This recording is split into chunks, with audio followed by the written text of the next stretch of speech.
I just want to start off by saying if you want an answer at the end, prepare to be disappointed. There just isn't one. I was an intern at Nickelodeon Studios for a year in 2005 for my degree in animation.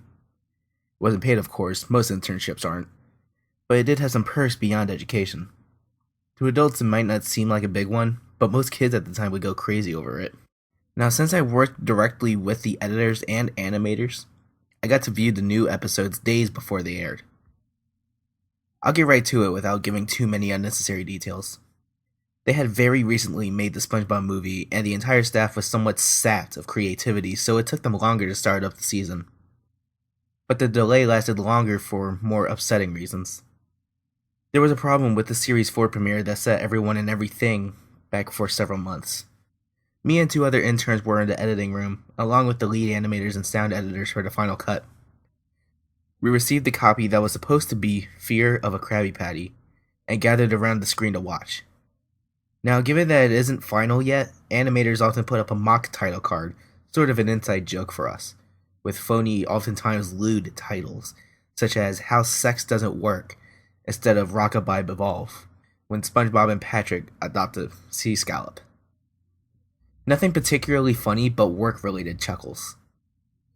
So when we saw the title card, Squidward's Suicide, we didn't think it more than a morbid joke.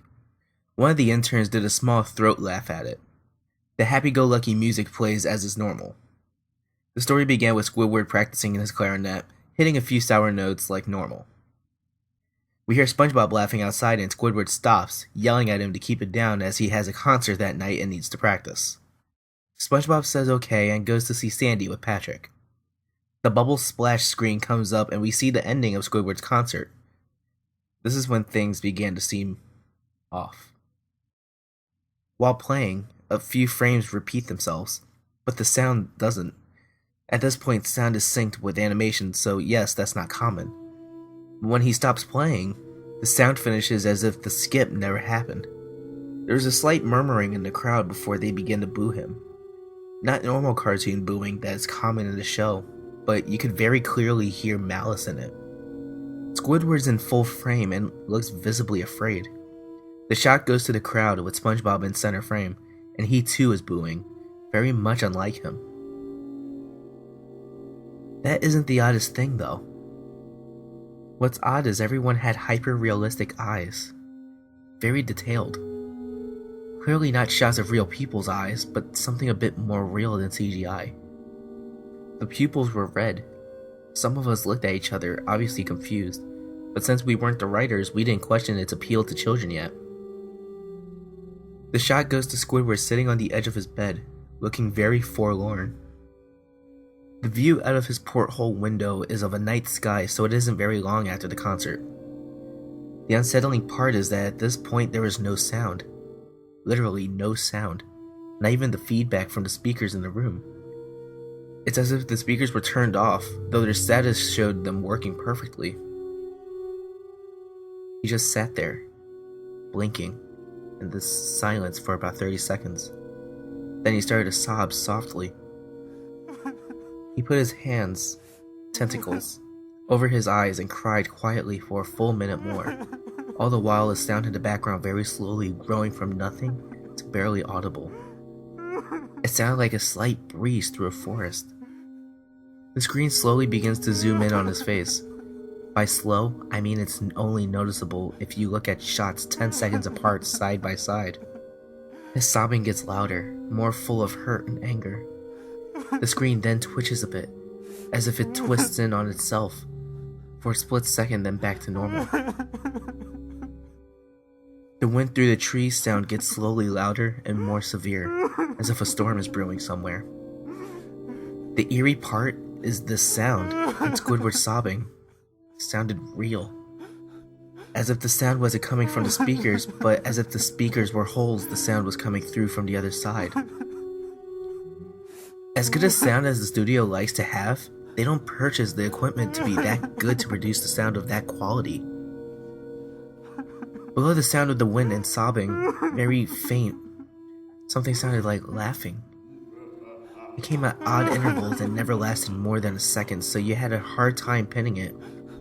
We watched this show twice, so pardon me if things sound too specific, but I've had time to think about them. After 30 seconds of this, the screen blurred and twitched violently and something flashed over the screen, as if a single frame was replaced. The lead animation editor paused and rewound frame by frame. What we saw was horrible. It was a still photo of a dead child. He couldn't have been more than 6. The face was mangled and bloodied, one eye dangling over his upturned face. Popped. He was naked down to his underwear, his stomach crudely cut open and his entrails laying beside him. He was laying on some pavement that was probably a road. The most upsetting part was that there was a shadow of the photographer. There was no crime tape, no evidence tags or markers, and the angle was completely off for a shot designed to be evidence. It would seem the photographer was the person responsible for the child's death. We were of course mortified, but pressed on, hoping that it was just a sick joke. The screen flipped back to Squidward still sobbing, louder than before, and half body and frame. There was now what appeared to be blood running down his face from his eyes. The blood was also done in hyper-realistic style. Looking as if you touched it, you'd get blood on your fingers. The wind sounded now as if it were that of a gale blowing through the forest. There were even snapping sounds of branches. The laughing, a deep baritone, lasting at longer intervals and coming more frequently. After about 20 seconds, the screen again twisted and showed a single frame photo. The editor was reluctant to go back. We all were, but he knew he had to. This time the photo was that of what appeared to be a little girl, no older than the first child. She was laying on her stomach, her barrettes in a pool of blood next to her. Her left eye was too popped out, naked except for underpants. Her entrails were piled on top of her above another crude cut along her back. Again, the body was on the street and the photographer's shadow was visible, very similar in size and shape to the first. I had to choke back vomit and one intern, the only female in the room, ran out. The show resumed. About 5 seconds after the second photo played, Squidward went silent, as did all sound, like it was when the scene started. He put his tentacles down and his eyes were now done in hyperrealism, like the others were in the beginning of the episode. They were bleeding, bloodshot, and pulsating. He just stared at the screen, as if watching the viewer. After about 10 seconds, he started sobbing, this time not covering his eyes. The sound was piercing and loud, and most fear-inducing of all is his sobbing was mixed with screams. Tears and blood were dripping down his face at a heavy rate. The wind sound came back, and so did the deep voice laughing. And this time the still photo lasted for a good 5 frames. The animator was able to stop it on the 4th and backed up. This time the photo was of a boy, about the same age, but this time the scene was different. The intros were just being pulled out from a stomach wound by a large hand, the right eye popped and dangling, blood trickling down it. The animator proceeded. It was hard to believe, but the next one was different, but we couldn't tell what. He went on to the next, same thing. He went back to the first and played them quicker, and I lost it. I vomited on the floor, the animating and sound editors gasping at the screen. The 5 frames were not as if they were 5 different photos.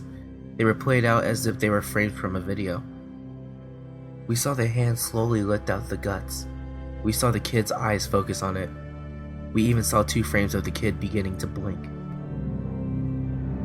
The lead sound editor told us to stop.